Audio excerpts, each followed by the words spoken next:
कृषि कानूनों की वापसी पर लगी मोहर। कैबिनेट ने तीनों कानून रद्द करने के प्रस्ताव को मंजूरी दी। प्रधानमंत्री मोदी ने 5 दिन पहले किया था ऐलान।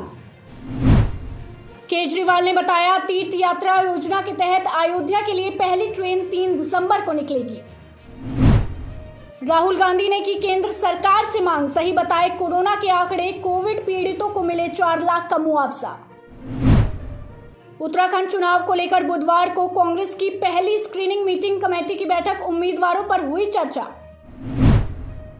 बीजेपी अध्यक्ष जेपी नड्डा 2 दिन के गोवा दौरे पर, डॉक्टरों से करेंगे बातचीत। अखिलेश यादव और जयंत चौधरी के बीच मुलाकात पर बोले योगी के मंत्री, जनता भाजपा के साथ खड़ी है। कर्नाटक में बाढ़ से बुरा हाल, पीएम मोदी ने दिया हर संभव मदद का आश्वासन। केंद्र सरकार ने सुप्रीम कोर्ट को निर्माण गतिविधियों पर प्रतिबंध को बढ़ाया जाने की मांग।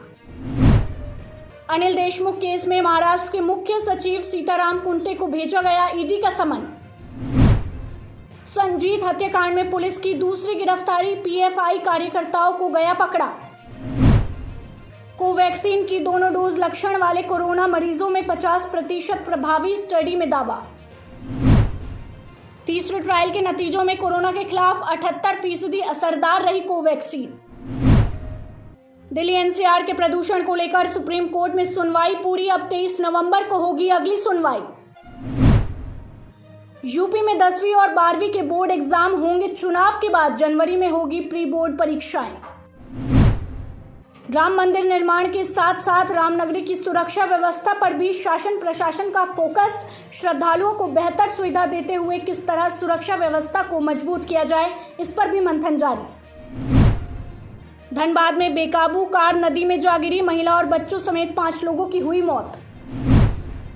चीन ने पहली बार आधिकारिक तौर पर हिंद प्रशांत पहल को किया स्वीकार। यूएस राष्ट्रपति जो बाइडेन ने लोकतंत्र पर सम्मेलन में 110 देशों को बुलाया, लिस्ट में चीन और रूस का नाम नहीं। एप्पल ने अपने यूजर्स को टारगेट करने पर पेगासस निर्माता इजरायली फर्म पर किया केस दायर।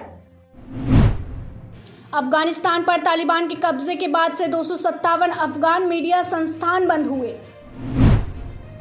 बांग्लादेश के मंत्री ने खोली पाकिस्तान की पोल, कहा देश को अस्थिर करने की कोशिश कर रहा आईएसआई। बांग्लादेश के मंत्री ने खोली पाकिस्तान की पोल।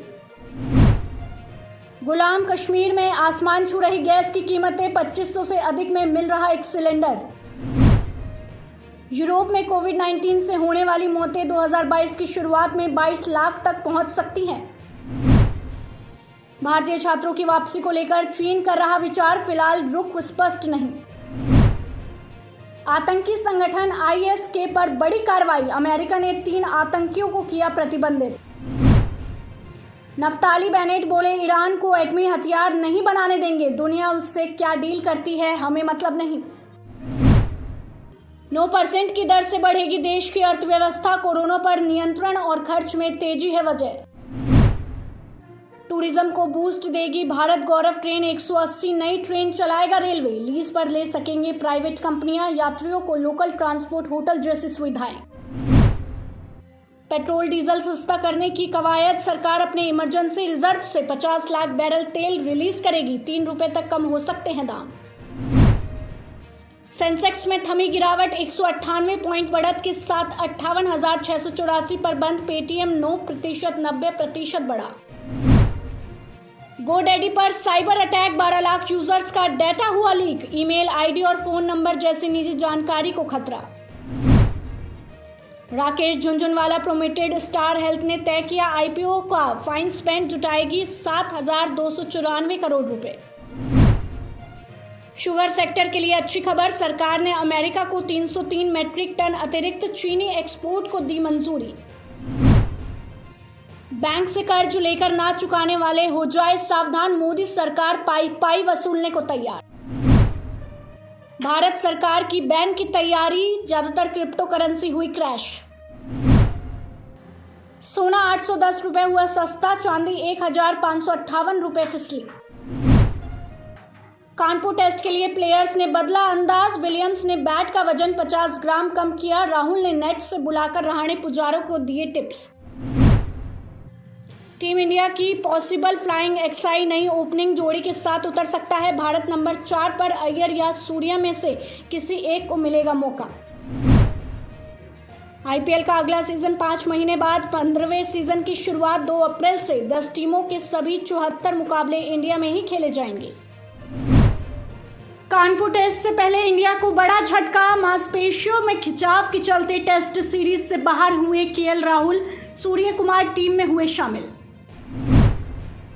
पाक बैन मैच का लास्ट ओवर ड्रामा। बोल्ड होने के बाद भी पिच से नहीं हटे पाकिस्तान के नवाज, फिर आखिरी गेंद पर चौके से दिलाई जीत। टीम इंडिया कानपुर में 38 साल से अजय ग्रीन पार्क में 1948 के बाद कोई टेस्ट नहीं हारा भारत, आखिरी मुकाबले में न्यूजीलैंड को हराया। शादी के 2 दिन बाद मैच खेलने रवाना हुए उन्मुक्त चंद वाइफ संग डांस का वीडियो हुआ वायरल। गौतम गंभीर को आईएसआईएस की धमकी। इस्लामिक स्टेट के कमिश्नर मॉड्यूल ने ईमेल कर परिवार को जान से मारने की बात कही, सुरक्षा बढ़ाई गई। शुरुआत शानदार, लेकिन अभी कई इम्तिहान है बाकी। ऑस्ट्रेलिया में होगा असली टेस्ट। न्यूजीलैंड को 3-0 से हराने के साथ शुरू हुई भारत की तैयारी, इन 5 कमजोरियों पर किया काम। कपिल शर्मा शो में गेस्ट बनकर पहुंची स्मृति ईरानी को गार्ड ने नहीं जाने दिया अंदर, सेट पर मची अफरा तफरी, स्मृति बिना शूटिंग किए ही लौट गई। मुंबई पुलिस ने कंगना रनौत पर की एफआईआर दर्ज। किसान आंदोलन की खालिस्तानी आंदोलन से की थी तुलना, धार्मिक भावनाओं को ठेस पहुंचाने का मामला दर्ज। एफआईआर दर्ज होने पर कंगना ने शेयर की वाइन पीते हुए बोल्ड तस्वीर, लिखा गिरफ्तारी का कर रही हूं इंतजार। कंगना रनौत पर भड़के मुकेश खन्ना, भीख में मिली आजादी पर बोले विवादित बयान देना बंद करे। हरियाणवी क्वीन सपना चौधरी का एयरपोर्ट लुक वायरल। सपना का दबंग अंदाज देख फैंस हुए हैरान, वीडियो हो रहा वायरल। एक्टर धर्मेंद्र को फिर आया सलमान पर प्यार, थ्रोबैक फोटो शेयर कर बोले धर्मेंद्र इजहार ए चाहत रोके नहीं बनता। आर्या 2 के मोशन पोस्टर में दिखा सुष्मिता सेन का अनोखा अंदाज, हाथ में पिस्तौल और हेलीकॉप्टर में एक्शन। जयपुर के एक हेलीपैड पर शूट किया था सीन। वरुण धवन ने फिल्म भेड़िया का लोगो किया रिवील। फिल्म का फर्स्ट लुक गुरुवार को होगा रिलीज। एक्ट्रेस कृति सेनन भी फिल्म में आएंगी नजर। एफएल टावर के सामने रोमांटिक हुए नेहा कक्कर और रोहनप्रीत टोनी, बोले picture of the year. Cabinet ने बुधवार को एक अहम फैसला लेते हुए मार्च 2022 तक गरीबों को मुफ्त राशन प्रदान करने के लिए पीएम गरीब कल्याण अन्न योजना का विस्तार करने का निर्णय लिया। कैबिनेट के फैसलों पर केंद्रीय मंत्री अनुराग ठाकुर ने प्रेस कॉन्फ्रेंस करते हुए इस बात की जानकारी दी। अनुराग ठाकुर ने कहा कि 5वें चरण के तहत खाद्यान्न पर 53,354.52 करोड़ रुपए की अनुमति खाद्य सब्सिडी होगी। इसके अलावा कैबिनेट ने कृषि कानून वापसी का प्रस्ताव भी मंजूर कर लिया, जिसे संसद के शीतकालीन सत्र में पेश किया जाएगा। अनुराग ठाकुर ने कहा कि पीएम के नेतृत्व में केंद्रीय मंत्रिमंडल ने 3 कृषि कानूनों को निरस्त करने की औपचारिकताएं पूरी की। संसद के आगामी सत्र के दौरान इन 3 कानूनों को वापस लेना हमारी प्राथमिकता होगी। इसके साथ ही उन्होंने बताया कि 80 करोड़ लाभार्थियों को 5 किलो मुफ्त अनाज दिया जाएगा। पंजाब के पूर्व मुख्यमंत्री अमरिंदर सिंह ने बुधवार को केंद्रीय मंत्रिमंडल द्वारा 3 कृषि कानूनों को निरस्त किए जाने को मंजूरी देने पर किसानों को बधाई दी। सिंह ने लिखा कि उन्हें भरोसा है कि हमारे किसान जल्द ही अपने परिवारों के पास वापस लौटेंगे। 2 दिन के कानपुर दौरे पर राष्ट्रपति रामनाथ कोविंद जन्मशती के समारोह में हुए शामिल, कई कार्यक्रमों में भी की शिरकत। 25 नवंबर को ग्रेटर नोएडा आएंगे पीएम मोदी। इंटरनेशनल जेवर एयरपोर्ट का करेंगे शिलान्यास। पीएम के दौरे को लेकर तैयारियां पूरी। सुप्रीम कोर्ट में दिल्ली एनसीआर में बढ़ते वायु प्रदूषण के मामले पर बुधवार को सुनवाई हुई, जिसमें कोर्ट ने केंद्र सरकार से कहा कि जब मौसम गंभीर होता है तो उपाय किए जाते हैं। वायु प्रदूषण को रोकने की कोशिशें पहले ही की जानी चाहिए।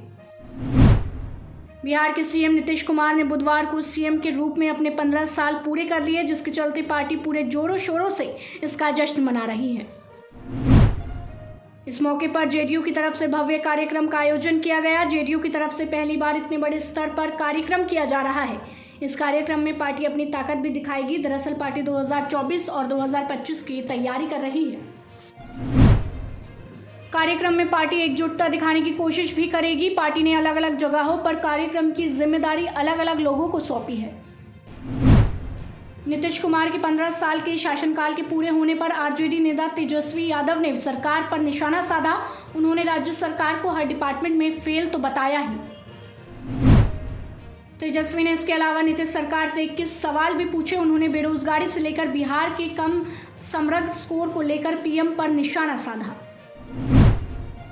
बिहार के 36 जिलों के 55 प्रखंडों में बुधवार से 8वें चरण के लिए मतदान हुआ। मतदान केंद्रों पर सुबह से ही मतदाताओं की लंबी लाइनें लगी रही। बुधवार को पटना से एक दिलचस्प वीडियो सामने आया जिसमें आरजेडी के अध्यक्ष लालू यादव अनोखे अंदाज में दिखाई दिए। सुबह के समय लालू यादव खुद जीप चलाकर पटना की सड़कों पर घूमने निकल पड़े। साथ ही लालू यादव ने ट्वीट किया कि सालों बाद अपनी पहली गाड़ी को चलाया। रेलवे ने राजधानी शताब्दी, दुरंतो, वंदे भारत, तेजस और गतिमान ट्रेनों में पके हुए भोजन के साथ कैटरिंग सर्विस फिर से शुरू करने का फैसला लिया।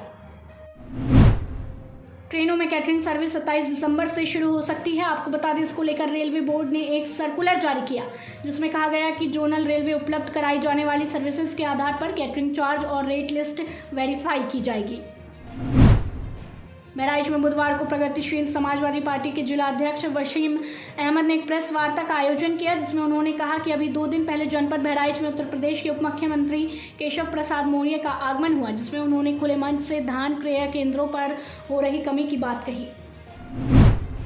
बुलंदशहर में जेवर एयरपोर्ट उद्घाटन को लेकर सपा युवजन सभा ने आपत्तिजनक होर्डिंग्स लगाए, जिस पर सपा युवजन सभा ने तंज कसा। जेवर एयरपोर्ट के उद्घाटन को लेकर लगाए गए होर्डिंग्स। आजमगढ़ की पुलिस एसओजी की कार्रवाई में हत्या के मुकदमे में वादी और गवाह की कत्ल की साजिश कर रहे शूटर और उसके साथी को गिरफ्तार किया। कुशीनगर जनपद के सटे बिहार के भितवा प्रखंड के खैरवा पंचायत से मुखिया पद के लिए किरण देवी पत्नी मंटू सिंह ने नामांकन किया। नामांकन के दौरान भारी संख्या में लोग मौजूद रहे। मंटू सिंह ने कहा कि विकास करना ही मेरा लक्ष्य है। स्वच्छता सर्वेक्षण का प्रारूप अब बदल रहा है। केंद्र सरकार ने 2022 में होने वाले स्वच्छता सर्वेक्षण को आज़ादी @75 नाम दिया है। इस नाम से अगले साल का सर्वे किया जाएगा। पटना के नौबतपुर इलाके के पुनपुन सुरक्षा बांध के नजदीक एक डॉक्टर की पत्नी को अपराधियों ने गोली मारकर हत्या कर दी। पुलिस ने शव को कब्जे में लेकर पोस्टमार्टम के लिए भेज दिया। आगे की सुनवाई शुरू कर दी। मृतक की पहचान डॉक्टर विश्वजीत चतुर्वेदी की पत्नी रिमझिम चतुर्वेदी के रूप में की गई। रिमझिम चतुर्वेदी पटना के एसकेपुरी थाना अंतर्गत कृष्णकुंज अपार्टमेंट में रहती थी। मंगलवार को उसे अचानक एक कॉल आया था जिसके बाद से वो गायब है। फिलहाल पुलिस ने मामला दर्ज कर जांच शुरू कर दी है।